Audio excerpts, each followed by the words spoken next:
అందరికి good evening. పని అయితే అయిపోయింది, ఇంటికైతే వెళ్తున్నామండి.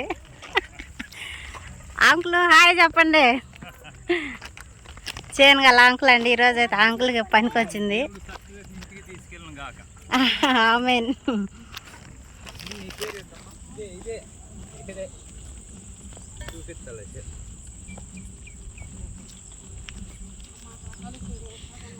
లైన్ అసలు తప్పట్లేదుగా.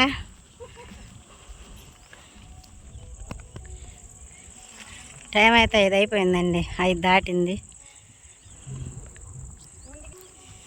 పొద్దునైతే ఇదంతా వాన తడిసిపోయిందండి, అసలు నడవలేకపోయాము. కొంచెం ఎండ రావడం వల్ల గాలి పోసుకున్నాయి. అందరూ పొద్దున బూట్లు వేసుకుని అయితే వెళ్ళాను చేలోకైతే. వచ్చరికి పొద్దుగు పోయిద్దామని చెప్పానని పిల్లలకైతే కూరగాయలు పోయమని చెప్పానండి. బెండకాయలు వెళ్ళేసరికి వాళ్ళు ఏం చేస్తారో చూడాలి. పాపం పొద్దున్నే వస్తున్నా, పొద్దుగులు అయిపోతుంది. ఏం చేస్తున్నారు ఏమో చక్కని తెలియదు, అర్థం కావట్లేదండి. ఒకసారి అయితే పనికి వెళ్ళమాకమ్మా అని చెప్పానని అంటారు. ఒళ్ళు నొప్పులు పడుతున్నాయి, కాళ్ళు నొప్పులు పడుతున్నాయి అని చెప్పానంటే. ఇప్పుడైతే చాలా దూరం అయితే నడుచుకుంటూ అయితే వెళ్ళాలండి. ఈ బురద కనపడుతుంది కదా, ఈ బురదలో అయితే గడ్డలు అయితే గుచ్చుకుపోతున్నాయండి. కాళ్ళు నాని ఉండే కదా, ఈ తడికి అయితే చచ్చిపోయినాయి కాళ్ళు. అయితే పరిగేయాలి కదా, వెళ్ళిపోతున్నారు అందరూ. అంకులు చేపలు ఉన్నాయా?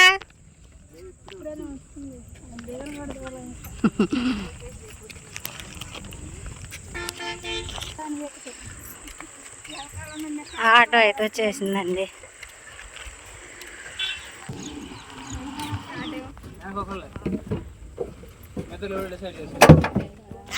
అక్కడే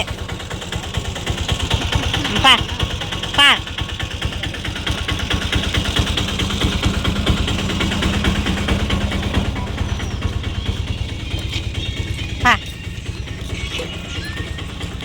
ఓ సంచులు తేలార్థం అయిపోయింది పా. దానిలో బట్టలు ఉండాలి పా. ఎందుకు ఏం చేయలేదు. సరే పా.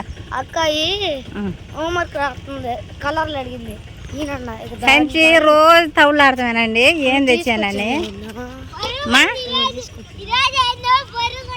బరువు ఉందా? దానిలో నీళ్లు పోసుకొచ్చా బాక్స్లో. బరువుగా ఉంటానికి వెళ్ళిపోతున్నా అసలు ఆగతల్లా. చెప్పు ఏం చెప్పనా? బట్టలు ఉండి నా బురద కొట్టుకుపోయి వెళ్ళిపోతున్నా. ముందు లోపలికి వెళ్ళారా. అక్కాయి రాసుకుంటుంది.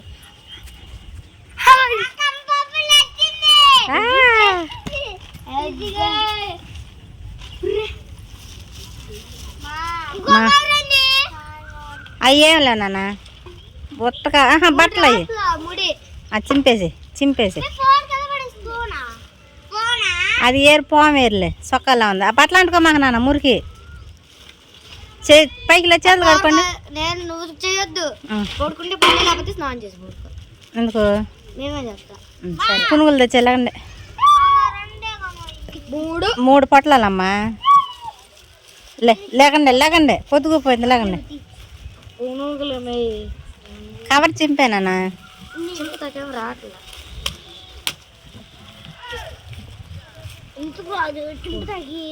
చేతులు కడుక్కుని ఎవరు పట్ల వెళ్దానండి. అక్కాయ పట్ల అక్కకి ఇచ్చే.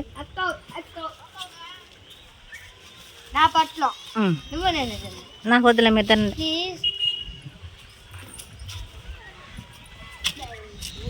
చేతులు కడుక్కొచ్చుకోండి వెళ్ళి. చిన్నడు వెళ్ళి చిన్న మళ్ళీనా తర్వాత రాసుకుందో తిని రాసుకుందో.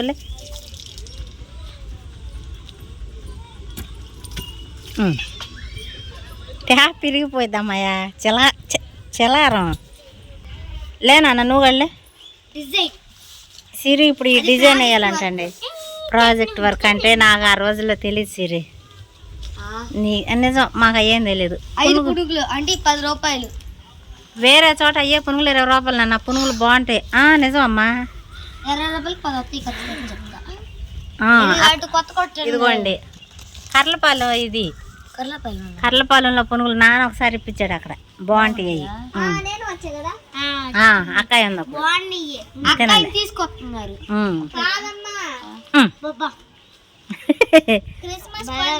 పట్టాలు బట్టలు కొంటకి వెళ్ళాం కదా, చిరుకులు పడుతున్నాయి. చినుకులు పడుతుంది, వెళ్ళే నువ్వులే. నాకు వద్దు. నాకు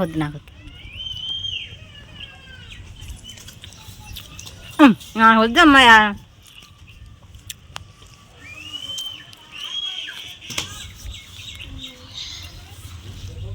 ఇవ్వండి, అసలు ఈ 10 రూపాయలు అంటే చేదినన్న.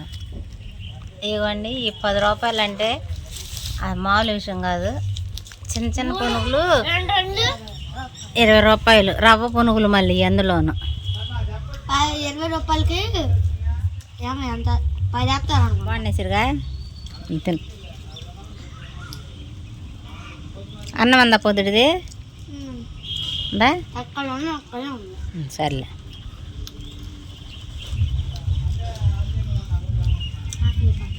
ఆకలైపోతుందా? తిను. అదండి సంగతి. పిల్లలకి టిఫిన్ తీసుకురావడం చాలా హ్యాపీగా ఉంది ఈరోజు. ఆట ఆపుతారేమో ఏదో తీసుకున్నాము, ఎవరు ఆపలేదు. అయినా సరే రోజు అడుగుతున్నారు కదా, ఇవాళ డబ్బులు తీసుకెళ్ళాలని చెప్పానని ముగ్గురికి అయితే 3 పదులు టిఫిన్ అయితే తీసుకొచ్చానండి. నేను కూడా అన్నం తినేసాను, పప్పు అంతా మళ్ళీ చదివడిపోద్ది అని చెప్పానని. ఇంకా విషయానికి వచ్చేసరికి కొబ్బరి నూనె రాసుకుంటే కాళ్ళు నొప్పులు ఉంటాయి, తగ్గుతాయి అని చెప్పానని జానకి దేవన్ గారు కామెంట్ అయితే పెట్టారు. థ్యాంక్ యూ వన్ గారు. ఇందాక వచ్చేటప్పుడు అంటే ఇలా అంటున్నానని కూడా ఏమనుకోమాకండి. ఆల్రెడీ ఈ గోర్లు ఉంటాయి కదా, ఈ మూలలో ఉంటాయి కదా, మూలలు పోయినాయి, లేపేసాడు కాలు గోర్లు. ఇందాక నడిచి వచ్చేటప్పుడు గెడ్డలు ఎండిపోయి ఉండేమో. ఈ చివర్లో స్పీడ్గా నడుచుకుంటూ రావాలి మరి జనంతో పాటు నడుచుకుంటూ వస్తుంటే ఈ చివర్లో అయితే 2-3 సార్లు అయితే కాలుకి అయితే పొడుచుకునేయండి. ప్రాణం పోయి ప్రాణం వచ్చింది వాస్తవంగా. అంటే చెప్పులు కొనుక్కోవడానికి కర్లపాలెం వెళ్ళాలి, మెయిన్ పాయింట్ అది. అందువల్ల అయితే చెప్పులు రేపు మధ్యాహ్నం వచ్చేస్తారు మిల్లు. రావమ్మా, రేపు మధ్యాహ్నం మాకు సెలవే. మధ్యాహ్నం నుంచి అనిల్ తెమ్మందామన్నా అనిల్ కింద ఫోన్ చేస్తే అనిల్ ఏమో నైట్ అయిపోద్దని చెప్పాను అని అన్నాడండి. లేదంటే అనిల్ చేత తెప్పించుకుని చాలా అంటే చాలా ఇబ్బందిగా ఉంది. అంటే చెప్పులు ఉన్నాయి కదా వేసుకెళ్ళవచ్చు అని చెప్పి అనుకుంటారు మీరు. అయ్యో ఇంత అదే మామూలు కొంచెం ఎత్తు చెప్పులు అండి అయ్యి, దాని మీద ఆ గడ్డలో కానీ పడిపోతాను అనమాట. అసలుకే నా కాళ్ళు ఇలా తిరిగిపోతాయి, తిరిగి కూడా చాలాసార్లు నేను పడిపోయి ఉన్నాను. అందువల్ల నాకే భయం వేసి ఒట్టుగాళ్ళతో నడవడం మంచిదే కదా అని చెప్పానైతే నేను చెప్పులు వేసుకెళ్ళిపోకుండానే వెళ్తున్నానండి. కానీ ఈరోజు చాలా కష్టంగా అనిపించింది. కాళ్ళు ఓ పక్క నొప్పులు వచ్చేసేసినాయి, ఆ గడ్డల మీద కూర్చుకుని. ఈ వీడియోస్ అయితే మా అమ్మ నాన్న నిజంగా ఫీల్ అవుతారు, వెళ్ళందాన్ని వెళ్తున్నాను కదా అని చెప్పానని. మొన్న ఒక కామెంట్ అయితే పెట్టారు, పొలం పని చేసేవాళ్ళు డబ్బులు సంపాదిస్తారు, బోల్డ్ డబ్బులు అని చెప్పానని. పని చేస్తే డబ్బులు వస్తాయండి, ఎవరికైనా సరే డబ్బులు వస్తాయంటే ఎవరికి ఆశపడదు చెప్పండి. ఈ పనికి నేను వెళ్ళిపోవడం వల్ల నాకు మైనస్ అయిపోయింది. ఏసేదండి ప్రభా.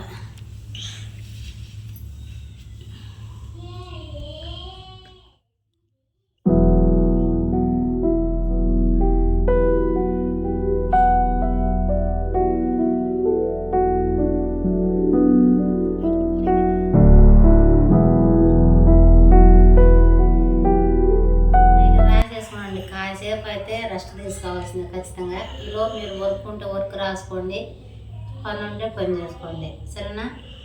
మళ్ళీ నేను వీడియో ఎడిటింగ్ చేసుకోవాలి, సరేనా? కూర్చొని ఒక అరగంట పడుకుని లేస్తానమ్మా, సరేనా? చేసేసరికి పిల్లలు అయితే పని అయితే చేసేసారండి. నైట్కి అయితే అన్నం పప్పు 2 సర్దిపడిపోయినాయి. విషయం ఏంటంటే బియ్యం అయిపోయినాయి ఇంట్లో. అందువల్ల పెద్దమ్మ అయితే ఇందాక వచ్చి గ్రైండర్ వేసుకెళ్ళిందంట పిండి, నేను లేను. అదే పెద్దమ్మ వాళ్ళ ఇంటికి మళ్ళీ పంపించి కొంచెం పిండి అయితే తెప్పించానండి. నైట్కి అట్లయితే వేసి పెడదామని చెప్పానని. అదండి సంగతి. అనిల్ని అయితే బియ్యం అయితే తెమ్మన్నాను. హలో, నువ్వు కూడా ఫ్రెష్ అయిపోయారు వెళ్ళి, సరేనా? మంపో నిద్రపోయి లేచిన తర్వాత ప్రాణం ఒకరు హుషారు వచ్చింది. పో వెళ్ళి మంపో. మళ్ళీ పొద్దున్నే నీకు టైం చాలదు, నాకు టైం చాలదు. పో పెందరాడు పడుకుందాం పండి. చాలు కష్టమైంది. అదండి సంగతి. పిల్లలైతే నాకు పని అయితే చేసేసారు. వాస్తవంగా మా అమ్మ ఇలా నేను చిన్నపిల్లగా ఉన్నప్పుడు మా అమ్మకు నేను ఒక్క పని కూడా నేనైతే చేయలేదండి. అంటే చేపించలేదు, దాని ఫలితం అనేది ఆ ప్రభావం ఎలా ఉంటుంది అనేది నాకు తెలుసు. నేను పడింది మళ్ళీ వాళ్ళు పడకూడదని చెప్పాను. ఫస్ట్ నుంచి కూడా ఏ పని అయితే ఉందో ఆ పని ప్రతిదీ కూడా నేను పిల్లలకి చిన్నతనం నుంచి అన్నీ ఏదో నేర్పుకుంటూ అయితే వస్తున్నానండి. దీనిని ఆసరాగా తీసుకుని పిల్లలే చేశారు నువ్వేం చేసావు అని చెప్పానన్నా ఏదో కామెంట్ అయితే వచ్చింది చాలా రోజుల క్రితం. నేను దాన్ని పట్టించుకోలేదు, మామూలుగా రిప్లై ఒకటే ఇచ్చాను. విషయం ఏంటంటేనండి, ఇంట్లో ఆడపిల్లలు ఉన్నారు, తల్లి లేచినా లేకపోయినా లేదా ఉన్నట్టుండి నేనే చచ్చిపోయినా సరే వాళ్ళ కాళ్ళ మీద వాళ్ళు నిలబడాలి. కనీసం వాళ్ళ పనులు వాళ్ళైతే చేసుకోవాలి. వాళ్ళైతే చిన్నదైనా పెద్దదైనా సరే ప్రతిదీ కూడా వాళ్ళకి తెలిసి ఉండాలి, వాళ్ళకి వచ్చి ఉండాలి, ప్రతిదీ కూడా వాళ్ళు నేర్చుకుని ఉండాలని చెప్పానని నేను వంట దగ్గరికి వెళ్తే వంట పని అయినా బయట పని అయినా సరే ఏదైనా సరే ప్రతిదీ అయితే నేనైతే మాత్రం మా పిల్లలకైతే ఖచ్చితంగా అయితే నేర్పుతానండి. నేర్పుతున్నాను కూడా నాకు తెలిసి, ఎందుకంటే నేను ఇంటి దగ్గర లేను కాబట్టి ఇంట్లో ఆడపిల్లగా ప్రతి ఒక్క పని వాళ్ళు చేసుకోవాలి ఖచ్చితంగా. ఎందుకంటే ఎన్ని చదువుకున్నా ఎంత ఉద్యోగం చేసినా సరే ముందైతే ఇంట్లో పని నేర్చుకోవడం అనేది చాలా ఇంపార్టెంట్. ఎందుకంటే చాలామంది ఇప్పుడు ఏం చేస్తారులే పెద్ద అయినాక చేయొచ్చు అంటారు. ఫస్ట్ నుంచి తెలియంది పెద్ద అయిన తర్వాత ఎక్కడ వచ్చిందండి, ఎలా వచ్చిందండి? అది చిన్నతనం నుంచి నేర్పుకుంటేనే కదా వచ్చేది. అంతేనా సితారా? అవునా కదా? అదని సంగతి. ఈ వీడియోకి అయితే ఇంతేనండి. ఈ వీడియోలో అనిపించిందో చెప్పండి. ఖచ్చితంగా అయితే వీడియో చూసేవాళ్ళు ఎవరైనా సరే నిజంగా చాలా కష్టపడి నేను పనికి అయితే వెళ్తున్నానండి. దయచేసి కొత్తగా ఎవరైనా చూసేవాళ్ళు ఉంటే మన ఛానల్ అయితే సబ్స్క్రైబ్ చేసుకోండి, ఒక కామెంట్ పెట్టండి, ఒక లైక్ ఇవ్వండి. మీకు వీలుంటే మీకు కుదిరితే ఖచ్చితంగా షేర్ అయితే చేయండి. ఈ వీడియో కనుక మీకు నచ్చినట్లయితే మళ్ళీ చెప్పానా, లైక్ చేయండి, షేర్ చేయండి, కామెంట్ చేయండి, సబ్స్క్రైబ్ చేయడం మాత్రం మర్చిపోకండి. బాయ్.